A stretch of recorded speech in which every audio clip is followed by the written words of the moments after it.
Σεβασμιότατε Μητροπολίτη μας, σεβασμιότατε Επίσκοπε της Καθολικής Εκκλησίας, κυρία Υπουργέ, κύριε Βουλευτά, κύριε Περιφερειάρχη, κύριε Δήμαρχος, κύριοι εκπρόσωποι της τοπικής αυτοδιοίκησης, κύριοι εκπρόσωποι των ενόπλων δυνάμεων και των σωμάτων ασφαλείας, αγαπητοί μαθητές και σπουδαστές, κυρίες και κύριοι, γιορτάζουμε σήμερα την 76η επέτειο από εκείνη την ιστορική ημέρα της 28ης Οκτωβρίου 1940, την επέτειο της εισόδου της χώρας μας στον Δεύτερο Παγκόσμιο Πόλεμο. Η σημερινή μέρα είναι μια ημέρα μνήμης, αλλά και εθνικής υπερηφάνειας. 2,5 μήνες νωρίτερα, στις 15 Αυγούστου του 1940, η τότε ελληνική κυβέρνηση του δικτάτορα Ιωάννη Μεταξά τηρήθηκε ηχθείως σε ό,τι αφορούσε τον προπυλισμό του 7ου Έλλη έξω από το λιμάνι της Τίνου, όπου ήταν ακυροβολημένο για να συμμετάσχει στις εκδηλώσεις εορτασμού της κοιμήσεως της Θεοτόκου. Αποκρύπτει από την κοινή γνώμη την ταυτότητα της τορπίλης, που σκοπό δεν είχε τη βύθιση ενός πλοίου, αλλά τον τορπιλισμό της ειρήνης. Όμως, η τότε ελληνική κυβέρνηση δεν επεδίωκε πόλεμο, ούτε ήταν έτοιμη, παρότι για αρκετό καιρό προετοιμαζόταν να συγκρουστεί με τον Ιταλό γείτονά της. Γνώριζε η ελληνική κυβέρνηση πως η τορπίλη αυτή δεν ήταν παρά η απέλπιδα πράξη ενός παράφρονα δικτάτορα, ο οποίος ήλπιζε με τον τρόπο αυτό να ανταγωνιστεί σε πολεμικά ανδρακαθήματα τον Γερμανό συνεταιρό του στον παραλογισμό, που οδηγούσε με ταχύς βηματισμούς σε παγκόσμια σύραξη, στον τρόμο, στον θάνατο. Ήδη η πολιτική του κατευνασμού που ακολουθούσαν οι μεγάλες δυνάμεις Γαλλία και Αγγλία είχε δώσει τη θέση της στην επίσημη κήρυξη πολέμου. Το σύμφωνο Μολότοφ-Ρίμπεντροπ συμπλήρωνε 1 χρόνο ζωής και η κυβέρνηση Μεταξά παραλλήλιζε σταθερά τα συμφέροντα της χώρας με εκείνα των Άγγλων.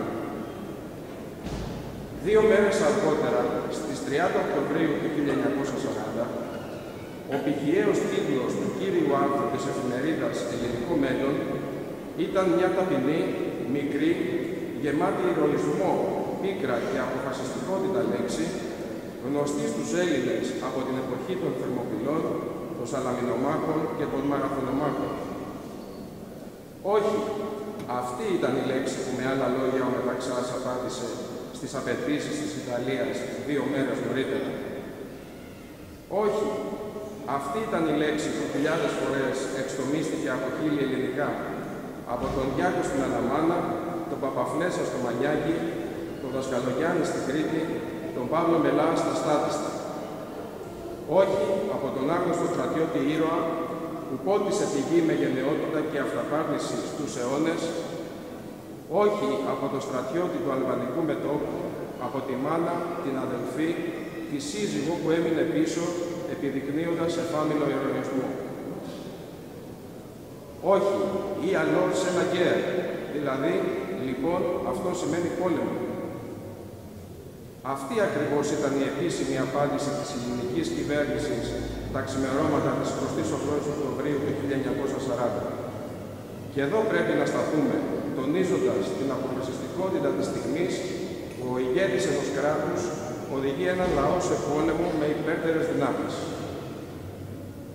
Alors c'est la guerre, και η πύρδος γίνεται ο τάφος των επιδρομέων, αφού προτού ακόμα λήξει το τελεσίγραφο, από τις 5.30 τα ξημερώματα της 28ης Οκτωβρίου, άρχισε ο πόλεμος που έμενε να διδάξει στον άξονα, αλλά και στους Ευρωπαίους, που υπνοτισμένοι έβλεπαν την πολεμική μηχανή των Γερμανών να υποτάσσει τη μια χώρα μετά την άλλη σε ελάχιστο χρόνο, πως η ψυχή θα νικήσει τη βία, η ελευθερία θα θριαμβεύσει και πως τα έτη δεν γράφονται με λόγια, αλλά με αίμα και δάκρυα.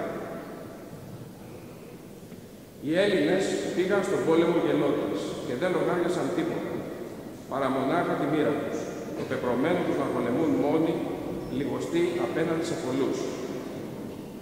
Οι Έλληνες το 40 δεν δίδαξαν πώς πολεμούν οι ήρωες, δίδαξαν στην ανθρωπότητα πώς πολεμούν οι ελεύθεροι άνθρωποι, τι ανάστημα έχουν εκείνοι που δεν δηλιάζουν στην πρόκληση της δόξας και τι δειγματισμό ακολουθούν όσοι πορεύονται χωρίς δισταγμό τον δρόμο της αρετής και της τιμής. Από τα χιονισμένα βουνά της Αλβανίας εξέπεψαν το μήνυμα της ελπίδας στις καρδιές των ελεύθερων ανθρώπων, ότι οι νεοβάρβαροι δεν ήταν αίτητοι αφού εξευτελίστηκαν από την ελληνική λόγη, ότι οι Θερμοπύλες δεν έχουν τελειωμό όσο υπάρχουν Έλληνες και όπως είχε γράψει κάποτε ένας από τους σημαντικότερους Έλληνες ποιητές, ο Ανδρέας Κάλμος, όσοι το χάλκιον χέρι βαρύ του φόβου αισθάνονται, ζυγών δουλείας ας έχωση. Θέλει αρετήν και τόλμη η ελευθερία. Γρήγορα ο θαυμασμός γίνεται λατρεία και ευγνωμοσύνη προς τη μικρή ηρωική Ελλάδα. Οι αρχηγοί των συμμάχων κρατών καταθέτουν το φόρο της λατρείας τους με τα θερμότερα λόγια. Μάλιστα, ο τότε πρόεδρος των ΗΠΑ της Φραγκλίνος Ρούσβελτ λέει «Από τώρα, αντί να λέμε οι Έλληνες πολεμούν σαν ήρωες, θα λέμε οι ήρωες πολεμούν σαν Έλληνες». Αν θέλουμε να εξηγνιάσουμε το βαθύτερο νόημα της ελληνικής μοίρας, θα βρούμε τούτο. Ο μεγάλος σκοπός της Ελλάδας στάθηκε η ελευθερία. Πίσω από τα αλληλοσυγκρουόμενα γεγονότα της ελληνικής ιστορίας υπάρχει κάτι το σταθερό και το ακατάληπτο. Ο αγώνας για την ελευθερία. Μια ελευθερία που ποτέ δεν ξεπέφτει σε παθητική κατάσταση, γιατί σημαίνει άγρυπνη ψυχή, αδιάκοπη πάλι και αντίσταχτη θυσία. Την κερδίζει μονάχα εκείνος που είναι έτοιμος σε κάθε στιγμή να δώσει για τη σήκωμα την ίδια τη ζωή του. Σήμερα η ψυχή μας στρέφεται στους νεκρούς προγόνους μας, στα παλικάρια μας που έμειναν για πάντα εκεί ψηλά, σε αυτούς που το πέρασμά τους από τον άπεδο τον κόσμο σημαδεύει τώρα ένας ξύλινος σταυρός, λησμονημένος εκεί πάνω στις κλαμωμένες μονοπροφές του Βορείου Υπήρου.